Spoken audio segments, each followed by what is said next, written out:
Бердібек Соқпақбаев менің салақ жеңгем. Мен біреуіне біреу ұқсамайтын неше түрлі жеңгелерді бастан кештім.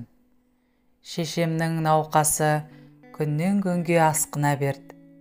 Ары қарамаса, бері қарамайтын болды. Басын да жөндеп көтере алмайды. Тамақты тәтем жасайды, ыдыс-аяқты тәтем жуады.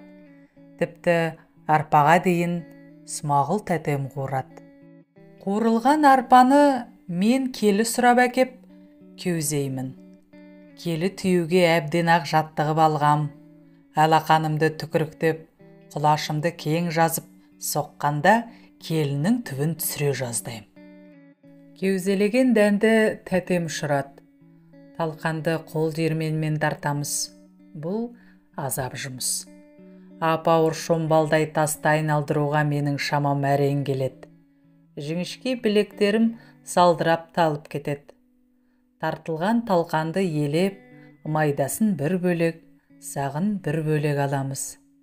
Сатылған мен ыдырыс даяр тамақты жегенді ғана біледі. Біреуі үй тіршілігін намыс көріп, мырзалықпен жоламаса, екіншісі аюда ебедейсіз болғандықтан жоламайды. Үйде әйел қолы болмай, береке болмайтыны қатты білінді.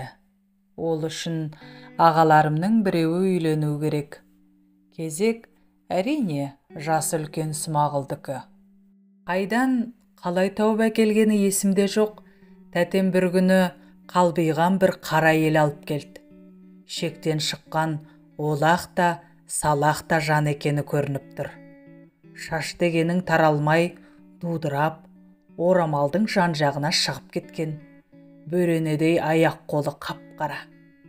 Беті балшықтан жасағандай быттиған май бет. Үстіндегі киімдері әрі лас, әрі тозып біткен. Қап-қара күз шынтағы көйлегінің жыртық жеңінен көрініп жүр. Түстісі осындай бола тұрып, әйелдің аты тамашақ еді, Бибіжамал. Соңынан ере келген, өзінен аумай тартқан 5-6 жасар қызы бар. Оның да аты осал емес, Айгүлсім. Бибіжамалдың бір қолы үй тіршілігін істеп жүрсе, екінші қолы шашының арасына, киімінің тігіс-тігісіне кіріп алып, шағып маза таптырмайтын арамза ұсақ мақұлықтармен үнемі күресуде болушы еді. Азандағы тамақты сапырып, немесе отты сырып жатып, мықынын қасып-қасып алады. Екі шаруа, екі қанағат бірден орындалып жатады. Қазан ошақ күйесінің жарым-жарты бөлегі әменде Бибіжамалдың қолына, бетіне жабысып жүреді. Қазанның күйесіне былғап алған қолымен ол құлағын қасиды, содан қарала құлақ боп шыға келеді. Қолы бос кезде Бибіжамалдың жаны сүйетін бірісі болушы еді. Ол үй сыртындағы күнеске астына тулақ төсеп, теңкиіп жатып алып, қызының тізесіне басын қойып, шашының бетін қарату.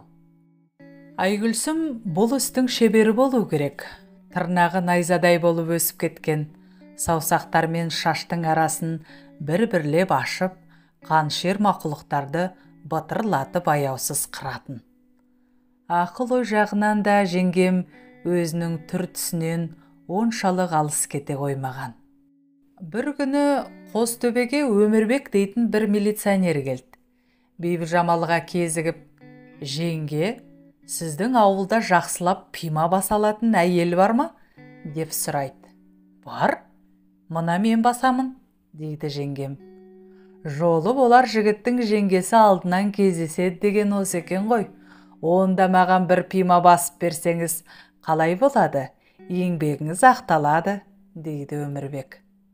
«Өзің бір сылқым жігіт көрінесің қайным. Бассам, басып берейін». Ертесінде Өмірбек біздікіне ортағап жүн және алдын ала жеңгемнің көңілін аулап, біраз шай шамалақ әкеп тастайды. Уәделі күн болады. Өмірбек даяр пималарын алуға келеді.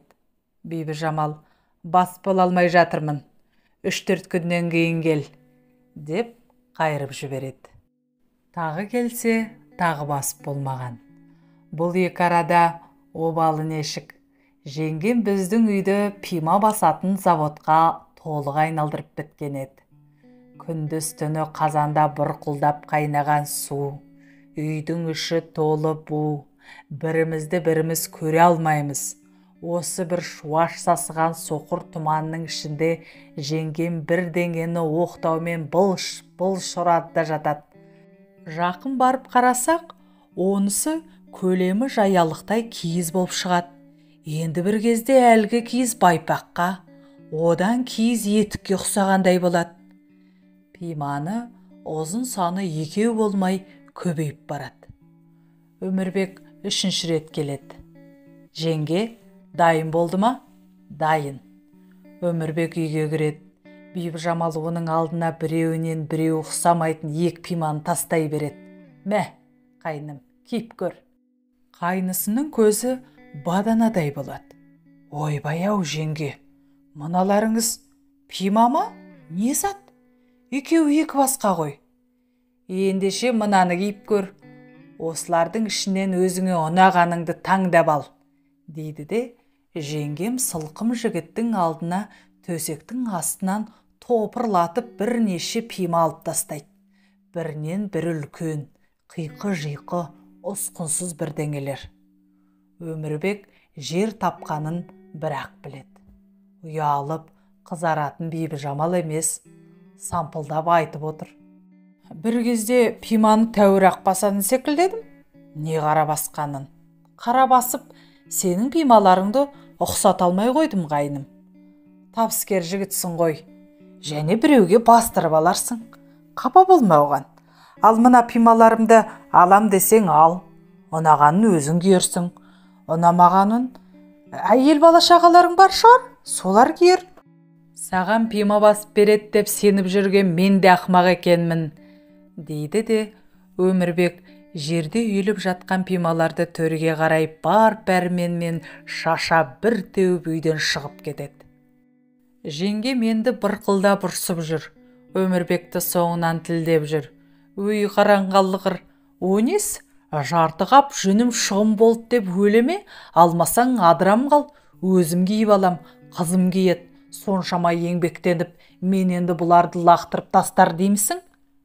Бұзаубас қиқы-жиқы ұсқынсыз пималардың екеуін, шынында да жеңгем өзі екеуін қызы киіп алды.